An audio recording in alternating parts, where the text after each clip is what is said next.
Hello everyone, તો welcome કરું છું એક નવા વિડીયોમાં. કાટ અને તેના નિષેધ, આ ટૉપિકનો આજે વિડીયો છે. નાનો ટૉપિક છે અને ખાલી યાદ રાખવાનો ટૉપિક છે, તો ઝડપી આ ટૉપિકને આપણે પૂરો કરીએ. સિલેબસ તમે જોઈ શકો છો. તો કાટ અને તેના નિષેધ.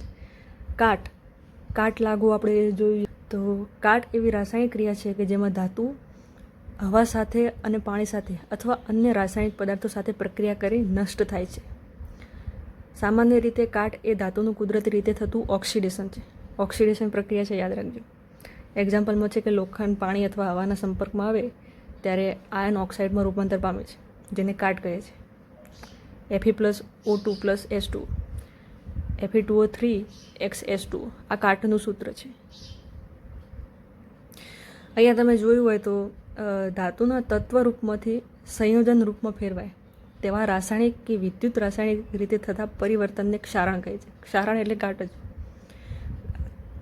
હવે તેના માટે જે થિયરીઓ છે, 2 થિયરીઓ, એના વિશે ચર્ચા કરીએ. તો કાટની થિયરી, તો ડ્રાય કોરોઝન, શુષ્ક ક્ષારણ, તેને રાસાયણિક ક્ષારણ પણ કહે છે.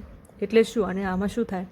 તો જ્યારે પ્રક્રિયા પરમાણુ કે અણુ સ્વરૂપે ધાતુ સાથે પ્રક્રિયા કરે તેમજ ધાતુ અને માધ્યમ વચ્ચે વિદ્યુત ભારનો વિનિમય ન થતો હોય, ઇલેક્ટ્રોનની આપલે થશે નહીં અહીંયા, તો અને ત્યારે થતા ધાતુના ક્ષારણને રાસાયણિક ક્ષારણ કહે છે. સૂકી હવા તેમજ ઊંચા ઉષ્ણતામાનવાળા માધ્યમમાં વધુ જોવા મળે છે.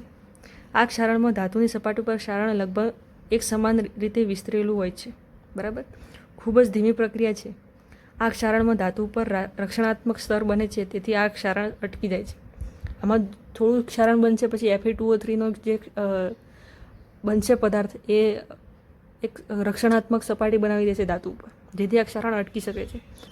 Electrochemical theory, electrochemical corrosion, wet corrosion. Okay, આ સૌથી સામાન્ય થિયરી છે. આ ક્ષારણમાં પ્રક્રિયકો આયનો અને ઇલેક્ટ્રોન વચ્ચે, ઇલેક્ટ્રોન આવી ગયા અહીંયા. બરાબર, અહીં પ્રક્રિયક અને ધાતુ વચ્ચે ઇલેક્ટ્રોનનું સ્થળાંતર થાય છે. અને અહીંયા શેનું નિર્માણ થાય છે? વિદ્યુત કોષ અને વિદ્યુત ધ્રુવોનું નિર્માણ થાય છે. અને આ વિદ્યુત ધ્રુવો વચ્ચે વિદ્યુત પ્રવાહનું વહન થાય છે. અને વિદ્યુત રાસાયણિક રીતે થતા ક્ષારણ પામતી ધાતુ અને દ્રાવણમાં વિદ્યુત પ્રવાહ વહે છે. યાદ રાખો, વિદ્યુત કોષ હોય ને એવું બની જાય. વિદ્યુત રાસાયણિક રીતે થતા ક્ષારણમાં એનોડ અને કેથોડ ઉપર રક્ષણાત્મક સ્તર બનતા નથી, તેથી આ ક્ષારણ ચાલુ જ રહે છે. મતલબ આ ક્ષારણ રક્ષણાત્મક સ્તર અહીંયા બનતું નથી પહેલાં આ ક્ષારણની જેમ, તો આ ક્ષારણ આગળ વધતું જ જાય છે અને ચાલુ જ રહે છે. તો એના એક્ઝામ્પલ છે કેટલાક કે લોખંડનું NaClના દ્રાવણમાં થતું ક્ષારણ, ગેલ્વેનિક ક્ષારણ, વાતાવરણમાં થતું ક્ષારણ, ધાતુઓનું પીટિંગ ક્ષારણ, જે ખાડા પડી જાય ને એની સામાન્ય ક્રિયા દર્શાવી છે અહીંયા. તો એનોડ ઉપર Fe ઓક્સિડેશન થશે. Feનું ક્ષારણ એ ઓક્સિડેશન પ્રક્રિયા છે, તો Fe+2 અને 2 ઇલેક્ટ્રોન મુક્ત કરે છે. અને કેથોડ ઉપર O2+4H+4 ઇલેક્ટ્રોન મેળવી 2H2O બનાવશે. આ એસિડિક મીડિયમની વાત છે. એસિડિક અવસ્થામાં જ ક્ષારણ વધુ થાય. હવે જે આ ક્ષારણ થયું, મતલબ કાટ લાગ્યો, તો એનાથી રક્ષણ પામવા માટેના ઉપાયો કયા કયા છે તો એ જોઈ લઈએ. તો કાટ અટકાવવા માટે ધાતુના ગુણધર્મોમાં ફેરફાર કરવો જરૂરી છે, જેથી ક્ષારણનો વધુ યોગ્ય પ્રતિકાર કરી શકે. એટલે એવી આપણે ધાતુમાં ગુણધર્મોમાં ફેરફાર કરી નાખવાનું, જેથી તે ધાતુ પોતે જ પ્રતિકાર કરી શકે ક્ષારણ, અથવા જે ક્ષારણ કરતા છે તેના માધ્યમમાં ફેરફાર કરવો જોઈએ, જેથી ક્ષારણની અસર ઓછી તીવ્ર બની શકે. જેનાથી ક્ષારણ થઈ રહ્યું છે તેના ઉપર કોઈ ફેરફાર કરવો, જેથી તે ઓછું ક્ષારણ કરે, જેથી ક્ષારણની તીવ્રતા ઘટે. તો એના માટે પહેલું આપણે ઉદાહરણ જોઈએ કે કાર્બનિક પદાર્થો કયા કયા છે. તો પેઇન્ટિંગ, વાર્નિશિંગ, પ્લાસ્ટિક કોટિંગ. કાટ લાગતો તો રંગ લગાવી દઈએ, રંગ કરીએ, જેથી કાટ લાગે ના જલ્દી. બરાબર, તો આ કોટિંગ ધાતુને હવા અને પાણીથી દૂર રાખે છે. બિટ્યુમિનસ કોટિંગ, પાણી સાથે ઉત્તમ અવરોધક છે. પાણીનું ધાતુઓ જે જમીનમાં છુપાયેલ હોય ત્યાં વધુ ઉપયોગ થાય આ બિટ્યુમિનસ કોટિંગનો. ઇપોક્સી કોટિંગ પણ કાર્બનિક પદાર્થનું ઉદાહરણ છે. કાર્બનિક પદાર્થો કે જે ક્ષારણ અટકાવે છે. હવે અકાર્બનિક પદાર્થો જોઈએ તો મેટલ કોટિંગ. મેટલ કોટિંગમાં પણ ઘણા એક્ઝામ્પલ છે. તો ગેલ્વેનાઇઝેશન એટલે લોખંડ ઉપર ઝીંકનું પાતળું સ્તર ચડાવવાનું, જેથી ઝીંક ઓક્સિડાઇઝ થશે અને Fe બચાવશે. જે કાટ લાગવાની ક્રિયા છે તે ઝીંક ઉપર થશે. બરાબર, એવું ને એવું છે ટીન કોટિંગ. ટીન એટલે એસેન, એ જે ઝીંકનું સ્તર લગાવ્યું હતું એવું જ ટીનનું સ્તર લગાવવાનું. વાતાવરણ ક્ષારણ માં સામે ઉપયોગી છે. અને તેમજ ફૂડ કન્ટેનરમાં પણ ટીન કોટિંગ લગાવવું જોઈએ. ટીન કોટિંગ એ ટોક્સિક નથી એટલા માટે. ઇલેક્ટ્રોપ્લેટિંગ, ઓછી ધાતુની સપાટી પર નિકલ, ક્રોમિયમ અને એજી ચડાવવાની, થોડું ઢોળ ચડાવવાની પ્રક્રિયા ટાઈપ.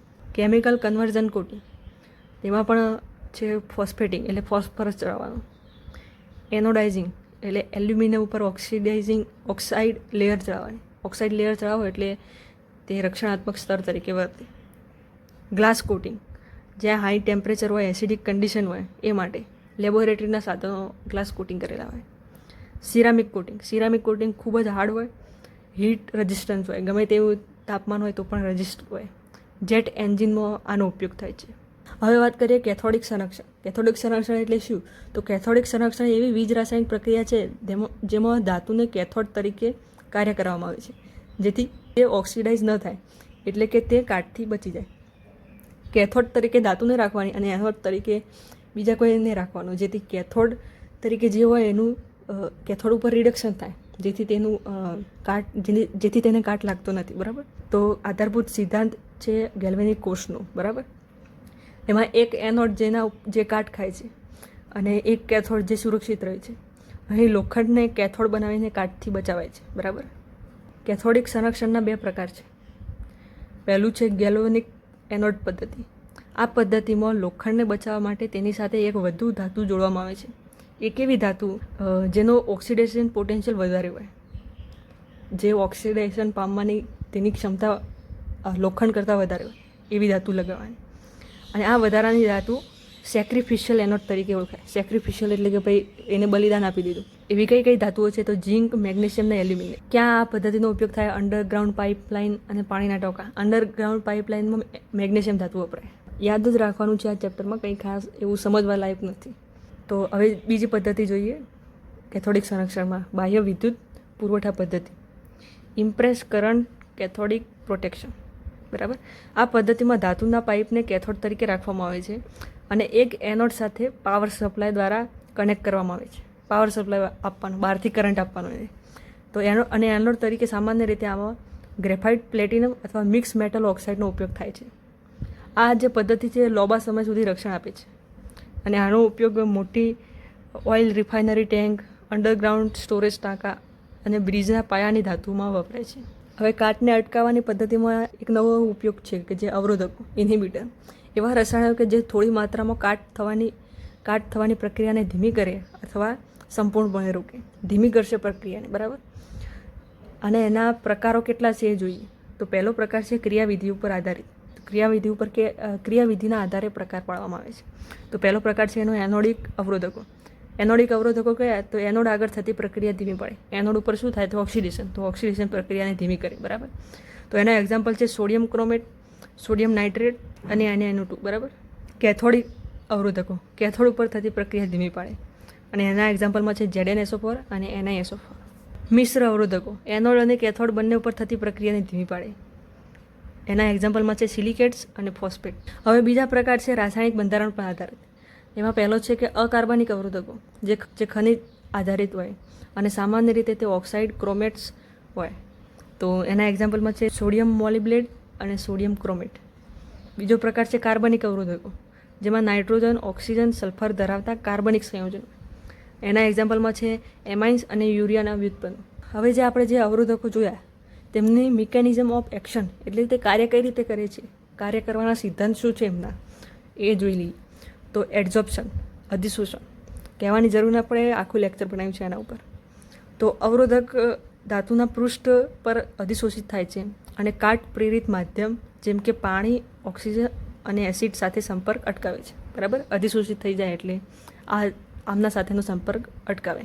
બીજી મિકેનિઝમ છે એક્શનની કે પ્રોટેક્ટિવ લેયર ફોર્મેશન એટલે ઓક્સાઇડ કોટિંગ લેયર બનાવે. બરાબર. ત્રીજું છે pH નિયમ. કાટ અવારનવાર ઊંચી એસિડિકતાના કારણે થાય છે અને કેટલાક અવરોધકો દ્રાવણની pHને તટસ્થ રાખે છે જેથી કાટ અવરોધી શકાય. ઇલેક્ટ્રોકેમિકલ પ્રક્રિયાનું અવરોધન.